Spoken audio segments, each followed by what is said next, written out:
जगन्नाथ जी को रसगुल्लों की चोरी क्यों करनी पड़ी? आखिर ऐसी लीला के पीछे क्या है राज? पूरी नगरी में एक नन्ही सी बालिका रहती थी। नाम था गौरी। उम्र बस 8 वर्ष। बचपन से ही उसका कोई भाई नहीं था, लेकिन उसके मन में भगवान जगन्नाथ के लिए ऐसा प्रेम था कि वो उन्हें अपना सगा भाई मानती थी। हर सुबह मंदिर के सामने जाकर कहती, हे जगन्नाथ, तुम मेरे भाई हो ना? और फिर अपनी छोटी सी हथेली जोड़कर प्रणाम करती। दिन बीतते गए।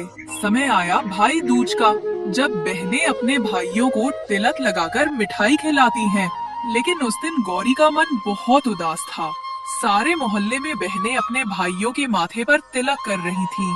कोई मिठाई बांट रही थी, कोई राखी जैसे धागे बांध रही थी, पर गौरी के पास तो कोई भाई था ही नहीं।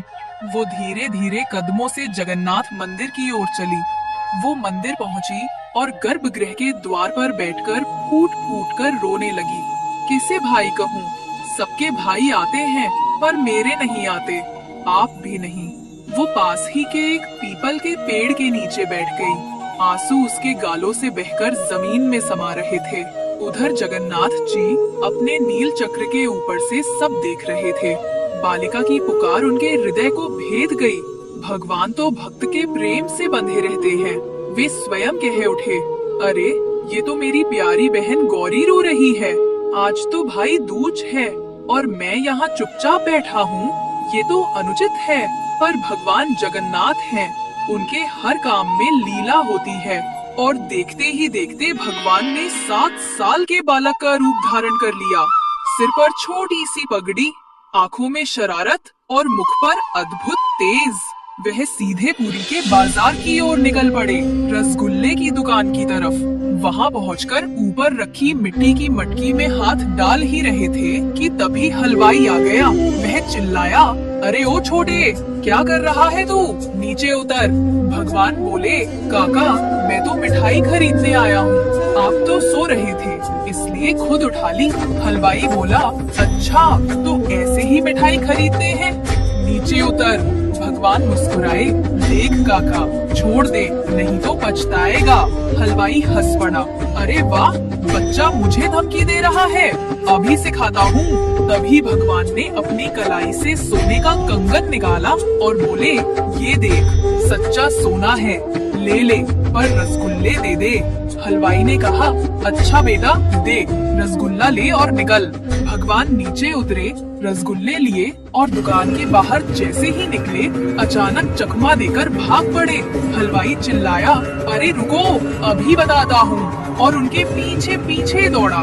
पर भगवान जगन्नाथ की लीला कौन रोक सके?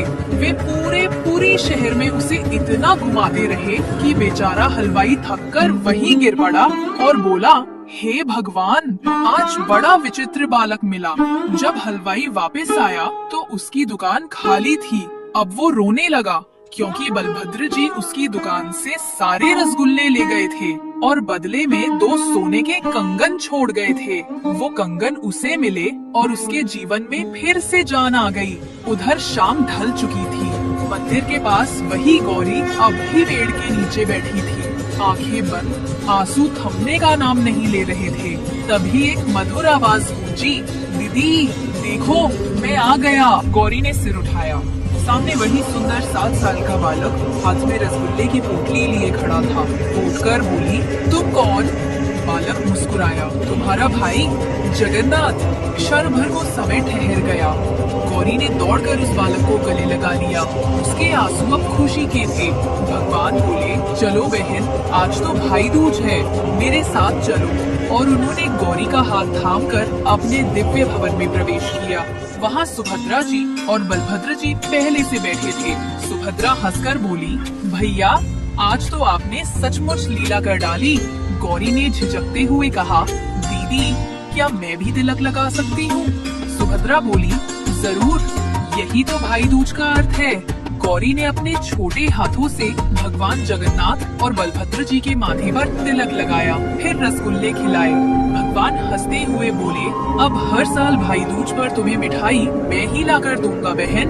भाव कोई भी हो, अगर विश्वास और आस्था अडिग है तो परमात्मा हमारे लिए सहज हो जाते हैं।